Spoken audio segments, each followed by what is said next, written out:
कहानी की शुरुआत एक मादर से होती है, जहां डरावना आदमी एक बच्चे के साथ पूजा करने के लिए मंदिर में घुसता है। मंदिर काफी पुराना है और देखने में ऐसा लगता है कि यहाँ सदियों से कोई नहीं आया होगा।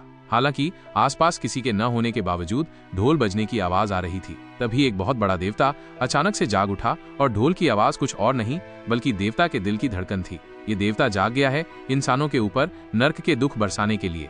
इसके बाद हम ख्वान नाम के एक आदमी को देखते हैं जो अपनी बेटी टैंजरीन को एक पुरानी रहस्यमयी गुफा के अंदर ढूंढ रहा था। उसकी बेटी गुफा की गहराइयों से जोर जोर से चिल्ला रही थी और तभी ख्वान के सामने एक तेज रोशनी के रूप में देवता प्रकट हुआ, जिसने उसे आगे बढ़ने से रोक दिया। तभी अचानक ख्वान की आंख खुल गई और उसे पता चला कि वो सपना देख रहा था। उसकी बेटी टैंजरीन 6 साल पहले किडनैप हो गई थी और वो आज तक नहीं मिली। तब से वो हर हाल में अपनी बेटी को ढूंढने का फैसला कर चुका था।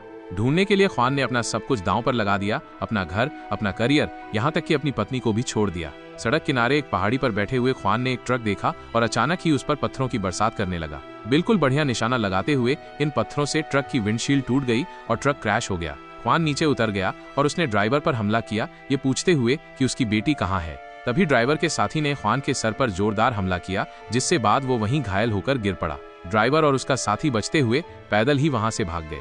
कुछ देर बाद जब ख्वान को होश आया तो उसने ट्रक का पिछला दरवाजा खोला तो उसने देखा कि अंदर बहुत सारे बच्चे पिंजरों में बंद हैं। इस बात से पता चला कि ख्वान ने किसी तरह से बच्चों की तस्करी करने वाले गिरोह का पता लगाया था और फिर सोच समझकर उनकी गाड़ी पर हमला किया। अपनी बेटी को ढूंढने की उम्मीद में उसने सभी पिंजरे देखे, लेकिन टैंजरीन को ढूंढने में वो नाकामयाब रहा। तभी पुलिस आई और देखने में ऐसा लगा कि ख्वान बच्चों की तस्करी कर रहा है। इस आरोप में पुलिस ने उसे पकड़ लिया। पुलिस की गाड़ी में बंद ख्वान को नींद आ गई और फिर उसे सपने में अपनी बेटी दिखाई दी। इस बार टैंजरीन काली दलदल सी बेलों में बंधी हुई थी। अचानक ख्वान की आंख खुली तो उसने देखा कि पुलिस ने उसकी जेब से टैंजरीन की फोटो निकाल ली है। इस बात से वो बहुत गुस्से में आ गया और पुलिस वाले को पीटकर फोटो वापस ली, जिसके बाद वो वहां से भाग निकला। तभी सड़क पर उसे एक दूसरी गाड़ी दिखी। अपने बचाव के लिए बिना सोचे समझे ख्वान गाड़ी में चढ़ गया। इस गाड़ी का ड्राइवर वलीन ख्वान की जिंदगी के बारे में सब कुछ जानती थी। साथ ही टैंजरीन के गायब होने की भी उसे पूरी खबर थी। उसने ख्वान से वादा किया कि वो टैंजरीन को ढूंढने में उसकी पूरी मदद करेगी। इसके बाद कहानी फिर से उस पुरानी सदी में पहुंच गई,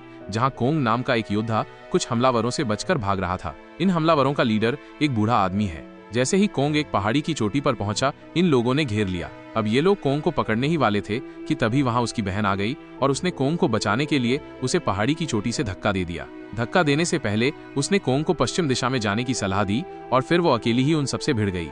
लेकिन किसी तरह से कोंग वापस पहाड़ी पर चढ़ा तो उसने देखा कि उस बूढ़े आदमी और उसके लोगों ने उसकी बहन को मार डाला था। अब कोंग गुस्से में अपना भाला निकालकर उस बूढ़े आदमी को मारने के लिए आगे बढ़ा। बूढ़े ने उसे चेतावनी दी कि अगर तूने मुझे मारा तो तू कभी भी लॉर्ड रेडमैन से नहीं बच पाएगा।